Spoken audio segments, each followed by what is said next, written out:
ఓం శ్రీ గురుభ్యో నమ. ఓం శ్రీమాత్రే నమ. శ్రీ లలితా సహస్రనామ స్తోత్రంలోని 903వ నామం కళ్యా. ఈ నామానికి మంత్రస్వరూపం శ్రీ కళ్యాయై నమ. మనం ఇంతకుముందు నామంలో అమ్మవారిని జ్ఞానస్వరూపిణిగా, ఆనంద స్వరూపిణిగా కీర్తించుకున్నాం.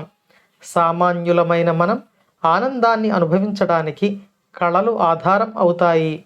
ఈ కళల ద్వారానే మనం ఎంతో కొంత ఆనందం అనుభవిస్తూ ఉంటాం. ఈ కళల స్వరూపంలో కూడా అమ్మవారు మనకు ఆనందాన్ని అనుగ్రహిస్తున్నారు అని ఈ నామంలో వసిన్యాది వాగ్దేవతలు మనకు తెలియచేస్తున్నారు. ఇక మరో అర్థంలో తెలుసుకుంటే అమ్మవారు సకల కళలకు నిధి వంటి వారు అని మనకు తెలుస్తుంది. కళల స్వరూపంగానే కాకుండా ఈ కళలకు ఒక తరగని నిధిగా అమ్మవారు అనుగ్రహిస్తున్నారు.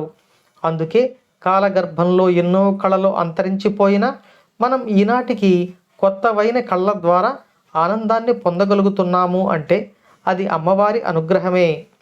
ఇక మరో అర్థంలో చెప్పుకుంటే అమ్మవారు సకల శుభములకు ఒక తరగని నిధి వంటి వారు అని అర్థం వస్తుంది. అమ్మవారి ఆధీనంలోనే సకల శుభములు కొలువుతీరి ఉంటాయి. అమ్మవారి అనుగ్రహం పొందిన సాధకులకు ఆ శుభములు ఒక వరంగా అనుగ్రహించబడతాయి. కాబట్టి శుభములను కోరుకునే సాధకులు, ఆనందాన్ని కోరుకునే సాధకులు ఈ నామంతో అమ్మవారిని కీర్తిస్తే, నామజపం చేస్తే అనంతమైన ఫలితాలను పొందగలరు అని పెద్దలైన వారు చెబుతారు.